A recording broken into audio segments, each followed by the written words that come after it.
बदायूं के Islamia inter college के निकट हरिबोल सेवा समिति के तत्वाधान में सदर विधायक ने आम जनता को हेलमेट वितरित किए।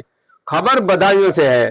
बदायूं के सदर विधायक महेशचंद गुप्ता ने अपने आवास पर एक प्रेस वार्ता की, जिसमें उन्होंने बताया कि जो सड़क हादसे हो रहे हैं उनको रोका जाए, इसलिए उन्होंने हरिबोल सेवा समिति के तत्वाधान में हेलमेट वितरण कार्यक्रम शुरू किया है। वे जगह जगह हेलमेट वितरण कर रहे हैं और लोगों से आह्वान कर रहे हैं कि यातायात के नियमों का पालन करें और हेलमेट लगाएं।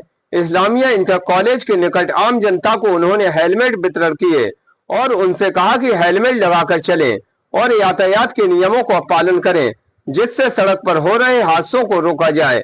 इस मौके पर पत्रकारों ने भी उनके साथ हेलमेट वितरण किए।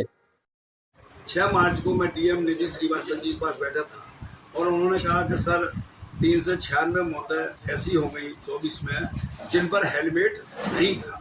मेरे मन में बड़ा भाव आया कि बताइए, हम लोग जनप्रतिनिधि हैं और हमारे अंदर ये भाव होना चाहिए कि जनता को हम कैसे इसका अपना भाव दें। तो 7 मार्च को सामूहिक विवाह था।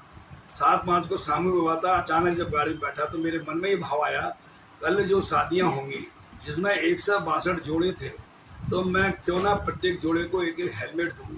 और वहाँ पर जब मेरा संबोधन हुआ तो जो संचालन करता थे उन्होंने कहा कि अब आपके सामने पूर्व मंत्री और वर्तमान विधायक महेश गुप्ता जी तो पिता की हैसियत से आपको अपना भाषण देंगे।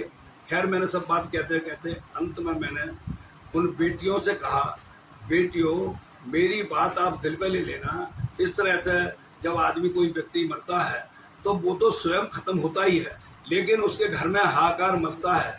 जहाँ उसकी ससुराल होती है वहाँ हाहाकार मचता है, जहाँ उसकी बहन और बुआ होती हैं वहाँ हाहाकार मचता है, जहाँ मित्र मंडली होती है वहाँ हाहाकार मचता है। और इस हाहाकार बचाने के लिए एक हेलमेट से सब हाहाकार बचते हैं, तो हमको हेलमेट जरूर लगाना चाहिए। बेटियों, ये तुम्हारे पति जब घर से बाहर निकलें तो इनको एक हेलमेट जरूर देना। मैंने ये अपना भाव उनको दिया। फिर मेरे मन में ये भाव आया कि क्यों ना हम ये पूरे अपने जिले में, अपने जनपद में प्रत्येक को एक जागरूक करें और प्रत्येक को ये हेलमेट हम वितरण करें। तो हमने तुरंत ही अपने सब लोगों के साथ अपनी हरिबोल सेवा समिति जो हमने बना ली, जिसमें हमारे 11 पदे, मतलब 11 हमारे सदस्य हैं, उसमें पदाधिकारी हैं। उसमें हमारे अध्यक्ष जी बैठे हैं, जितेंद्र जी हैं, महासचिव सुनील श्रीवास्तव जी हैं, हमारे अनेक पाल जी हैं, हिमांशु कठरिया जी हैं, सुधीर गुप्ता जी हैं, जी हैं। ऐसे हम 11 लोग हैं। और फिर अपने बदायूं के जो 7 प्रवेश द्वार हैं या पर यहाँ से निकलने वाले, उस सब जगह पूरी तरह से हेलमेट बांटे। फिर हमारे अपने माननीय BL वर्मा जी के द्वारा, अपने भारत सरकार के मंत्री उनके द्वारा, अपना अवंतीबाई लोधी चौराया है, भुजिहानी बाबू जी, कल्याण सिंह जी का है, और भी कई जगह हमारे जिला अध्यक्ष राजीव गुप्ता जी हैं, अपनी प्रभारी मंत्री गुलाबो देवी जी हैं, इनसे DM साहब थे, SSP, सब लोगों को लेकर जगह जगह हम हेलमेट बांट रहे हैं। ये हमारे मन में भाव है कि हम वास्तव में समाज सेवा में क्या कर सकते हैं, किस तरह का अपना भाव दे सकते हैं। तो वो कई जगह रोज हमारा ये वितरण कार्यक्रम चल रहा है। अच्छा, मन में एक बात ये भी आ रहा है कि हम जो हेलमेट लगा के चल रहे हैं उनको हम पुरस्कृत भी कर रहे हैं। पुरस्कृत मतलब जो है उनका सम्मान कर रहे हैं, उनको हम एक फूल देते हैं और उनसे कहते हैं कि वास्तव में आप बहुत अच्छा कार्य कर रहे हैं, आप इस सब दर्द को दूर कर रहे हैं। ऐसा करके हम उनको प्रोत्साहन भी कर रहे हैं। तो जो हमने अपना भाव बनाया, जैसे मैं लोग पहले मन में भाव था, जो आतंकवाद चल रहा था, तो मैंने पौने 6 साल उस समय अन्न नहीं खाया और उस समय ये भीषण प्रतिज्ञा की थी, ये 30 नवंबर 2008 को, कि जब तक मेरे देश से ये आतंकवाद खात्मा नहीं होगा मैं अन्न ग्रहण नहीं करूंगा। क्योंकि 26 नवंबर को बम्बई जैसी जो घटना घटी उससे हृदय बड़ा दुखद हुआ। और होले होले 30 नवंबर को जिस दिन मोदी जी का शपथ ग्रहण समारोह हुआ, उस दिन मैंने स्वयं अन्न ग्रहण किया और लोगों को खिलाया। फिर अभी पीछे जो कोरोना काल था उस समय भी ऐसा मन में भाव आया। हमारे नाती विश्वप्रिय जो हमारे विश्वजीत के बेटे हैं, उसका जन्मदिन 26 अप्रैल 2021 को था। 24 अप्रैल को विश्वजीत की मम्मी ने कहा कि परसों हम जो कार्यक्रम करेंगे उसका जन्मदिन मनाएंगे, तो कैसे मनाना है। मैंने कहा भाई सब लोग हाहाकार मच रहा है, कोरोना इतना जबरदस्त है, हमारे एक से एक युवा लोग जा रहे हैं। जब युवा लोग जा रहे हैं तो जनप्रतिनिधि वो होता है, जनता दुखी तो वो दुखी और जनता सुखी तो वो सुखी। जाओ, मैं अपने नाती का अब जन्मदिन इस रूप में मनाऊंगा कि ये कोरोना नामक शत्रु मेरे प्यारे भारत ही नहीं, जब तक विश्व से नष्ट नहीं होगा मैं अन्न ग्रहण नहीं करूंगा। और फिर वो उसमें भी उनका चला। फिर WHO की जब रिपोर्ट आई और ये जब कोरोना पूरे विश्व से खत्म हुआ उस समय हमारे माननीय प्रदेश अध्यक्ष जी यहाँ पर आए हुए थे। हमारे सभी सम्मानित कार्यकर्ताओं ने कहा अब आप महेश जी को, मंत्री जी को, पूर्व मंत्री जी को, विधायक जी, जैसा जिसका संबोधन था कि आप इनको अन्य ग्रहण करा दीजिए। उस समय उन्होंने प्रदेश अध्यक्ष जी ने कहा नहीं महेश जी भाई साहब, अब आप अन्य जब ग्रहण करना जब मोदी जी दोबारा प्रधानमंत्री बने। तो फिर मैंने कहा बिल्कुल ऐसा ही होगा। फिर मोदी जी दोबारा प्रधानमंत्री बने 10 अगस्त को। मैंने फिर ये सबको फिर लगभग 5-5.5 हज़ार लोगों को भोजन और इस तरह से सब लोगों ने साथ किया। तो मैं कह सकता हूँ हमारे मन में ऐसा एक भाव रहता है हम क्या अच्छा कर सकते हैं, और समिति में ये विचार बन गया है हमारा।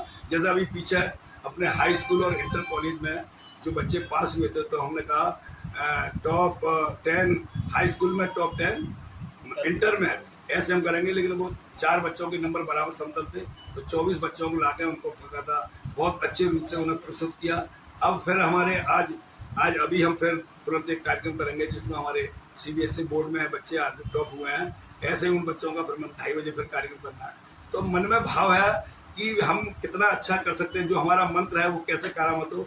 और हमारी जो समिति है हरिबोल समिति वास्तव में इतनी अच्छे सब लोग हैं, किसी भी काम को हम विचार करते हैं वो तुरंत सब लोग तैयार हो जाते हैं। अभी एक दिन ऐसा मन में विचार आया, एक व्यक्ति से मैंने पूछा, चांद नाम का व्यक्ति था, उससे मैंने पूछा आज आप कई दिनों में दिखे, बहुत दिनों में। तो उन्होंने क्या बताऊं, मेरी माँ की तबीयत खराब रहती है, मैं दिल्ली जाता हूँ, हफ्ते में 2 बार डायलिसिस कराता हूँ। तो मेरे मन में भाव आया कि वास्तव में जो अपनी माँ की बहुत सेवा करते हैं, तो तुरंत ये विचार मेरे मन में आया कि मैं ऐसे कुछ लोगों को छांटूंगा जिन्होंने अपने माता पिता की सेवा की है, बहुत अच्छा कार्य किया है। तो मैं ऐसे लोगों को सम्मान करूंगा और ऐसी जगह कार्यक्रम सम्मान करूंगा जहां पर मैं सोचता हूं 500 से 1000 लोग उसमें आए। और 1000 के सामने जो मैंने कुछ लगभग ऐसे लोग छांटूंगा मैं, जो 50 हो, 55 हो, 100 जितने भी हो सकते हैं उनको छांट कर उन सबको सम्मान करूंगा। बढ़िया सा साफा जो भी जिस तरह से मैं उन्हें सजा सकता हूँ, फिर उन पर फूलों की वर्षा करूंगा। और ये भाव लगेगा कि वास्तव में एक संदेश जाएगा कि हमें अपने बुजुर्गों की सेवा करनी चाहिए। जैसे गणेश भगवान की पूजा होती है, उन्होंने पूरे अपने माता पिता को ही संसार माना। तो वो भाव रखते हुए मैं बहुत जल्दी एक हमारी समिति के द्वारा, एक हरिबोल सेवा समिति के द्वारा एक कार्यक्रम करने जा रहे हैं, जिसमें फिर उसमें आप सबको आमंत्रित करेंगे। तो ये हमारे इस तरह से विचार है। और भाव तो यहाँ तक हो जाता है, जैसे मैं 2007 में चुनाव लड़ रहा था, तो एक गाँव ललसी नगला है, हम गए वहाँ पर। जब ललसी नगला में गए तो वहाँ पर कुछ लोगों के साथ मंदिर में